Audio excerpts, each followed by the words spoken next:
Yeah. Shalini, you on? Shalini? Yeah, all good. You good to go? Awesome. Please. No worries. I'll keep going then. Thanks, everyone. What's a meeting in 2022 with no technical difficulties, right? Really excited to be able to join you all in such a great group this evening, and excited to also be here with other representatives from Australia and New Zealand. It's a little bit late in the evening for us, but we're great to be here. So I'm representing the College of Psychiatrists in Australia and New Zealand. And as a membership organisation, we represent over 5,000 members binationally. And our Faculty of Addiction Psychiatry is an official AChAM affiliate, representing over 300 psychiatrists and 120 trainees. Our advanced training pathway involves a range of different experiences in a subspecialist pathway. And for us, our current situation in the Australia and New Zealand region really kind of represents, I think, similar priorities to a range of countries across the world. For us, the impact of COVID-19 has really impacted on a range of things, including prescription opioid use and opioid use disorder, and the rollout of long-acting injectables in particular. A priority for us is tobacco cessation in Australia and New Zealand. We've had some great gains in that area, but e-cigarette legislation is kind of top line for us at the moment. And as it is everywhere else in the world, I think advocacy against stigma and promoting harm reduction is a huge priority across Australia and New Zealand. So we're really happy to be able to kind of have a presence here at AChAM and really kind of network and connect with our colleagues internationally. I think we see this as a huge priority for our region.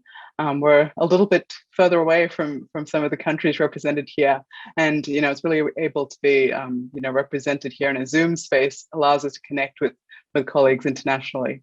Our organisation is keen to be able to contribute both in terms of training. We host a lot of trainees from medical students to physicians across the spectrum of trainees in our region, both online and in person. And really excited to also be able to host international conferences, including our upcoming Medicine and Addiction Regional Conference in 2023. We really look forward to collaborating with our colleagues internationally, both in terms of addiction medicine practice and research collaborations as well. Thank you. Thank you very much. Nick. Yes, good morning, afternoon, evening, everybody. It's a pleasure to follow on from Shalini. So I'm here from the Chapter of Addiction Medicine, and that's the College of Physicians for Australia and New Zealand.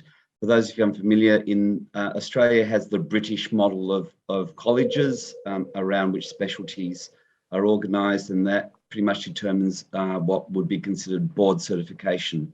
In that regard, the Chapter of Addiction Medicine in the College of Physicians was established in 2002, and it may well be, we think it may well have been the first addiction medicine college established internationally. We have over 250 active fellows, about 400. So you can see some of them have already retired, and around 40 to 50 registrars in training.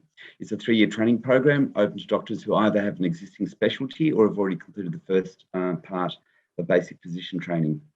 And we have roles in specialist training and education, policy and advocacy. I focused actually on a different issue rather than Shalini, who looked at what are the kind of drug and alcohol related issues that are relevant.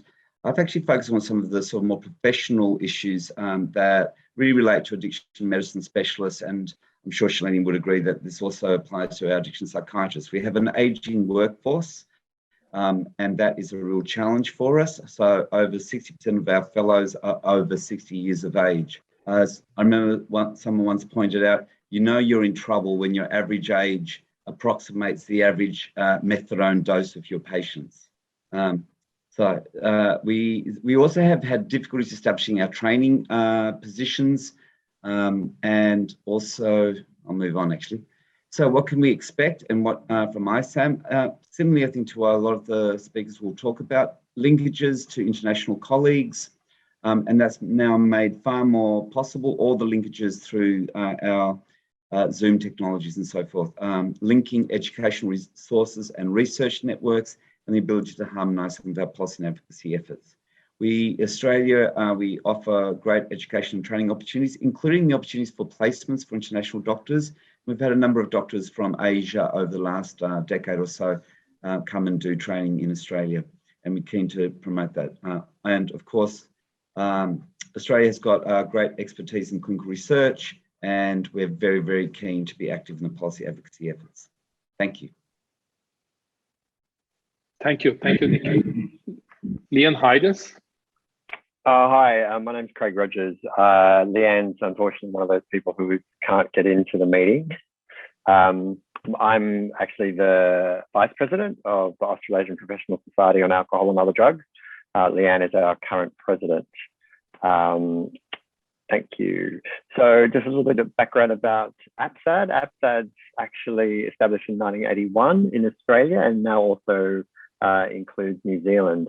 Initially a sort of group of medical practitioners. Has actually broadened its membership to include people from all fields. So not just physicians or GPs or psychiatrists, but also nurses, counsellors, psychologists, policy and peer workers.